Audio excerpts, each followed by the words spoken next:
Welcome to this episode of Kennedy Saves the World. There's so much madness in the world that you have to ask yourself, is there some underlying psychological condition that is pulling people into this mass irrationality? And I look at some of the pro-Palestine protests and, I see a group of people who look almost like programmed zombies. Like they don't really think and feel what they're saying. And their behavior certainly appears to be that of a very suggestible and radicalized group of people. But it feels like that is pervasive throughout society. And I think it's the same kind of mentality that is also leading some of the weird protests in the fight against global climate change. Oli London rejoins me on this podcast. He was here to talk about his book, Gender Madness. So, Oli, welcome back to Kennedy Saves the World. Great to be back. Thank you. I'm Lots so more happy you're madness here. Going on. Yeah, I know. And so I've been following you on X, and you have been kind of focusing on some of the demonstrations that have been taking place, throughout Western Europe and the United States. And what are you seeing as, you're on the ground, you're interviewing these people, you're taking stock in what's happening, and you have a very interesting personal story and an evolution in your own right. So how has that informed what you're seeing, and what are you seeing? Well, I'm seeing a lot of craziness in the world, and I think it all ties in with the BLM movement, with the gender ideology, the trans activists, and now, of course, we have the pro-Palestine and pro-Hamas protests. And the most ironic thing is the Queers for Palestine. We saw at the NYC Pride Parade, they sat down, they disrupted, they tried to block the route, claiming there's no pride in genocide, no pride in apartheid, and I think the ideology is interlinked. So for me, I detransitioned. I've been through the gender ideology myself, but I see these people becoming radicalized. They just want a cause. They want to be oppressed. They want to be a victim. And they think that attaching themselves to the pro-Palestine cause is a good thing. And while we can all agree that, the loss of any life, whether it's Palestinian, Israeli, whoever, is a very tragic thing. And unfortunately, that happens in war. These people have no idea what they're protesting about. When you have Queers for Palestine activists, screaming intifada, yet if you're gay or lesbian in Palestine, they behead you. It's just so shocking. So I've been trying to learn about these people, and I think all the ideology is rooted in Marxism. I think so too. And I'm always amazed how popular and powerful Marxism is to very suggestible people when the prefrontal cortex has detached from the brain. And it happens in adolescence, and it sort of extends into basically your mid-20s. Then it reattaches, and then you like your parents again, which is great. But the radicalization process also changes the brain when it is so susceptible and in this very precarious stage of development. And what is it about Marxism that's so attractive? Is it something that, it seems like the ultimate rebellion, like, taking down the few powerful people in order to insert the worker? But anytime it's been tried, it's kind of failed. So why is it still so popular? Yeah, well, if we look at, for instance, the protests, obviously there was the Columbia protest, there was UCLA, they really spread across. My alma mater. I mean, they were nuts there. They were crazy. They were truly insane. But, if we look at these kids, most of them are from pretty privileged backgrounds. You go to Columbia, it's $80,000 to $90,000 a year. So they're very privileged kids. And I think a lot of these kids, they're obviously being brainwashed via TikTok, via radical professors, and they want to be a part of a cause. Doesn't matter what the cause is, whether it's BLM, whether it's burning down police precincts, whether it's rioting, they want to be a part of a cause. And I think they want to feel as if they're an oppressed minority, or they're fighting against capitalism, they're fighting against these evil people. They try to label, Jews rule the world and stuff, and they use that old kind of anti-Semitic trope to try and justify their actions. And really, it doesn't matter what the movement is, it'll be Free Lebanon next. I'm predicting that will be the next movement. They'll switch the Palestinian flags to Lebanon. And, they switch the BLM flags for the Palestinian flags. I don't think a lot of those people are still talking about George Floyd or, raising money for BLM. Like they have forgotten a lot of that because it is a movement of convenience, and it's fickle and transitory. So it really goes from thing to thing. So it's hard to be invested in a cause when, that sort of emotionalism and that ever-changing emotionalism, there's not a lot of substance to it, and at some point it becomes very hypocritical. Yeah, it's very hypocritical. I mean, we saw obviously George Floyd, all of the influencers posting the Black Square, Blackout Tuesday. Then we had, of course, with the Palestine, it was the All Eyes on Rafah posts. So, and a lot of these people, they never said anything on October 7th. They haven't spoken out about the hostages. And, it's following a trend. We saw the All Eyes on Rafah trend. Over 40 million people shared that on their Instagram stories. And it's just attaching themselves to a trend because they want to be seen as virtue signaling. They don't want to get too involved, some of these people, in politics. So it's about, oh, look at me, I'm standing with George Floyd, I'm standing with BLM, or I'm standing with this movement. And then it'll be something else completely. They completely forget. They don't speak about George Floyd anymore. They don't speak about Black Lives Matter. So it's following the latest trend. And I think, there's a lot of harm on social media in terms of TikTok, the algorithms, and we also see around 26% of the pro-Palestinian accounts on X are actually bots. Oh, really? So a lot of the information on there, when, for instance, you maybe post something pro-Israel, you get a lot of hate comments and stuff. That is actually bot farms from Russia, from Iran, trying to create this illusion that most people are pro-Palestine, most people are pro-Hamas, when the majority of people are maybe a silent majority, but they're very supportive of Judeo-Christian values. I mean, but they're also supportive of Israel's right to defend itself. And, I think a lot of people don't want U.S. involvement. They don't want U.S. servicemen and women going over and being killed, but they do see it as Israel's cause, but they also see that Israel was attacked. And a lot of the pro-Palestine people, they won't acknowledge the attack and they won't acknowledge the hostages. And you don't have to be pro-war to do that. I am not pro-war. I want there to be peace. I want there to be capitalism. I want there to be a free exchange of goods and ideas. That is the ideal. But we have to acknowledge some things before we get there. And, this blanket ceasefire with a terrorist organization when they still got hostages, that also might not end well. Yeah, exactly. And, we can all agree that all wars are terrible. Nobody also wants to be funding a foreign war. If you look at the US tax dollars that have gone to Ukraine, for instance, and that's been going on now for 2 years. And, we don't see the activists in the street, ceasefire now, or we don't see people criticizing. Why not? Why aren't they calling for a ceasefire in Ukraine? I know, right? I mean, look, it's the same situation. Russia attacked Ukraine in that instance, and nobody is saying, oh, Ukraine's not allowed to defend itself. But when it comes to Israel, they're saying, oh, Israel shouldn't be doing this. And the problem is, after October 7th, the day after they were protesting, they were criticizing Israel. They were calling Israel an apartheid, and that was when Israel had just been attacked and lost 1,200 lives. They had over 250 hostages.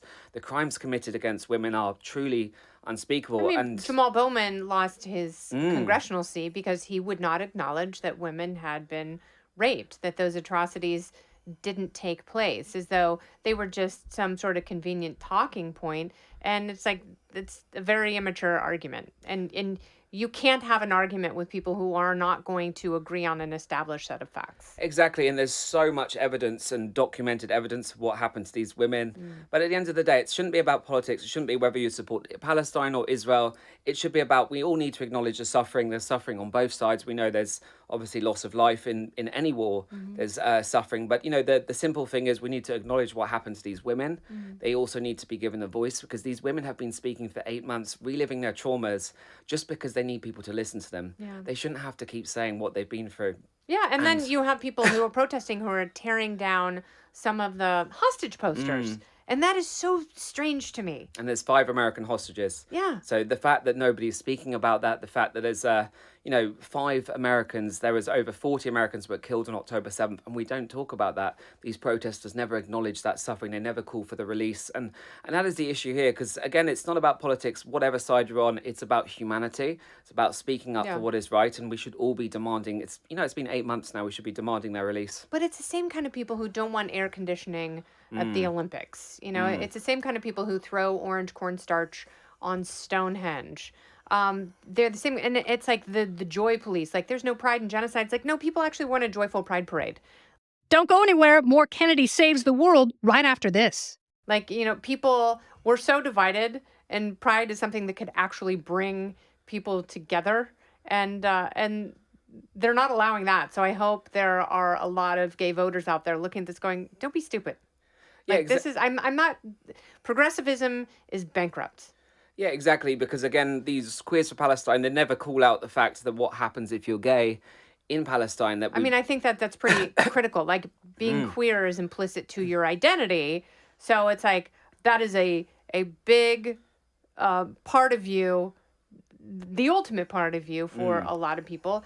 And, you know, their defining characteristic that if they go over, that is what will be exterminated. It will be, but for that, you will be killed if you go to Palestine and wave a pride flag. right. And then in Israel, they actually grant asylum to a lot of Palestinians. You know, thousands of gay, lesbian Palestinians, they've actually helped them escape the West Bank and Gaza. They've helped resettle them in Israel or other countries. And, you know, Tel Aviv has 300,000 people at their annual Pride Parade. It's huge. It's the only country in the Middle East that allows these equal rights. So the fact that these Queer for Palestine activists are going to these Pride Parades and, you know, at Toronto, in Seattle, and protesting against people just, you know, celebrating who they are and stuff, it's just beyond ridiculous. And, you know, we see obviously the blue haired ones, they have the COVID masks, they have the nose rings. Yeah, what's going and on with it's the like, COVID masks? still, I mean, some of them do And it they to say hide it's their like, identity. of course that's what they're doing Yeah. because they're cowards, because they don't want to be photographed and they don't want their employers to see what they're doing because they're a bunch of cowards, but they can go out and say very anti-Semitic things. You know, it's like I look at some of the videos from UCLA and I'm like, how is Karen Bass, the mayor of Los Angeles, allowing this to take place? It's really disgusting and it's sad, but what is the turning point? Like, when does this get better? Well, you know, I'm in New York to attend a Jewish conference, and, you know, Jewish people are scared right now. You know, it's Are you Jewish? I'm not Jewish, I'm Christian, but, you know, very similar values, Judeo-Christian values. And, you know, for thousands of years, Jewish people have been the most persecuted people Of in the world. course. You know, we've seen the horrors of what happened in 1930s Germany. We've seen the build-up with this anti-Semitism that led to millions of Germans turning a blind eye or being complicit in what happened. Yeah. And, you know, what we're seeing now is alarming. We see, you know, almost every day in Toronto, there is a synagogue that's attacked. There are, you know, Jewish homes that are attacked. We're seeing Jewish people with kippahs getting attacked in New York. And, you know, it's a daily occurrence. Many Jewish people are saying they're thinking about returning to Israel. They don't feel safe in the US. And, you know, that is so, so wrong. It doesn't matter what religion, race you are. Everybody should be able to feel safe where they live. So, you know, it's something that needs addressing. And I think we need people speaking up because I get it's political, Palestine, Israel, but at the end of the day, we need to speak up for Jewish people because look what happened last time.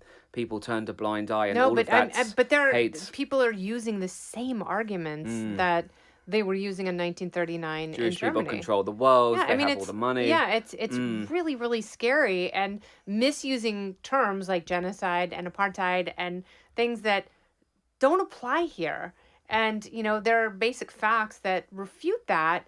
But when you have very loud people who have an allergy to facts, it puts you in a dangerous environment because it's so much easier for people like that to dehumanize people. And when you dehumanize someone, it's a lot easier to kill them. Yeah, and we're seeing there was an incident in Los Angeles a few months ago where Paul Kessler, who is a Jewish man, he was hit over the head by a Palestinian activist with a megaphone. He died from head trauma. So we've seen, you know, instances. In France, there was a 12-year-old Jewish girl that was raped in an anti-Semitic attack. So we're seeing these horrific things happening, and it's because it's been emboldened, because you have these mass protesters, a bit like sheep, you know, with Marxist ideology. They're protesting. There are no repercussions because the NYPD, they do a great job. They arrest them, but guess what? The district attorney, Alvin not gonna be Bragg, doesn't charged. prosecute. No. And that is the problem. They feel emboldened. They feel emboldened on social media because they can say what they want against Jewish people. There's no repercussions. And, you know, it's wrong. It's become a trend to be anti-Semitic, and that is so wrong. We all have a duty to speak up for anyone that is being, you know, attacked in any way because of their Amen. identity. Yeah, especially when you have a group of people who are like, we have to stand up for trans people because they are bullied. They have a higher suicide rate and, you know, they're vulnerable. Well, it's the same thing with your Jewish friends and neighbors. Like, they are being attacked for something about them that, you know, is not going to change. And they shouldn't be made to feel like they are the cause of suffering. And it's just, it's bigotry in another form. And, you know, if you are going to snuff one form of it, then you have to speak out against all the rest as well. How do you identify now?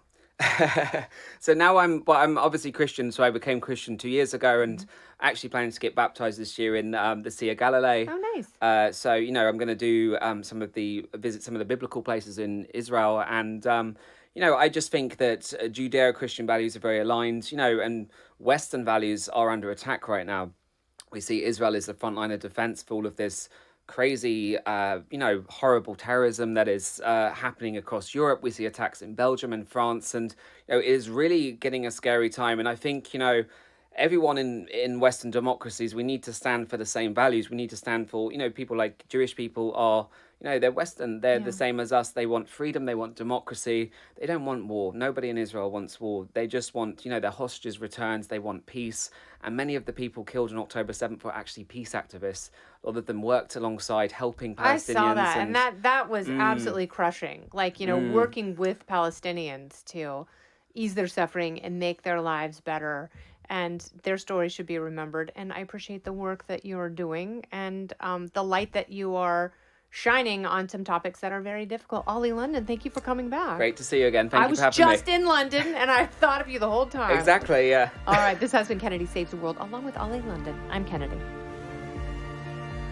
Listen ad-free with a Fox News Podcast Plus subscription on Apple Podcasts, and Amazon Prime members can listen to this show ad-free on the Amazon Music app. Oh, go ahead and leave me a review while you're there. I'd love to hear what you have to say. You've been listening to Kennedy Saves the World on the Fox News Podcast Network.